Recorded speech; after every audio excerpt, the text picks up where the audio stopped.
што господинот Заев го кажуваше до сега, што е апсолутен приоритет на опозиционата коалиција, че економскиот развој на на државата и побогат живот за сите граѓани е возможен само ако постои правна држава. Не е возможно да имате економски силна држава и граѓани ако не постои правна држава. Во таков случај имате случај како Република Македонија, во кој не постои правна држава, а постои една екстремно богата фамилија и сите останати се сиромашни или екстремно сиромашни.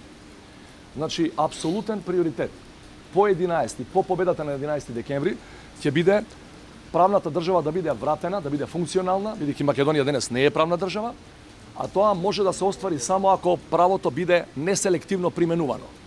Денеска, знаете, многу е важно дали сте член на фамилијата, дали сте член на владеачката партија, дали сте од ова или она етничка припадност. Тоа нема да биде битно после 11 декември, затоа што ќе одговараат сите што го прекршиле законот, апсолутно небитно дали се припадници, членови на владеачка партија или на било чија фамилија, или дали се блиски или не се блиски до некој центар на моќ.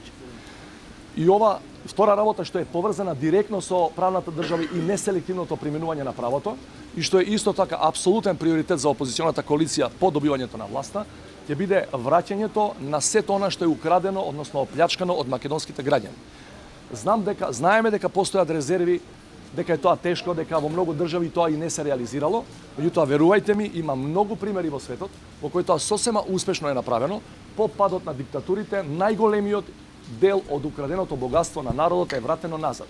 Само еден предуслов постои за тоа. Да постои јасна политичка волја кај политичките фактори кои се на власт тоа да го направат. Ако има волја, тоа ќе се направи.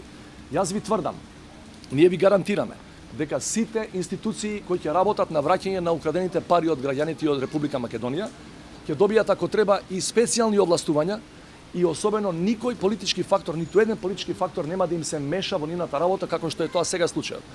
Тоа ќе потрае, тоа е комплексен процес, меѓутоа верувајте дека се што е украдено може да се врати и ние ќе направиме се тие тоа да го вратат. Небитно дали е во Белизе, дали е во Јужна Африка, дали е во Чешка, било каде. Значи, народот ќе си ги добие своите пари назад, затоа што тие се негови пари и не е фер само 10 души во оваа држава да имаат екстремно богатство, а 2 милиони други луѓе да гледаат како тие аздисуваат со тоа богатство кое незаслужено и што е најважно незаконски го имаат стекнато. Благодарам.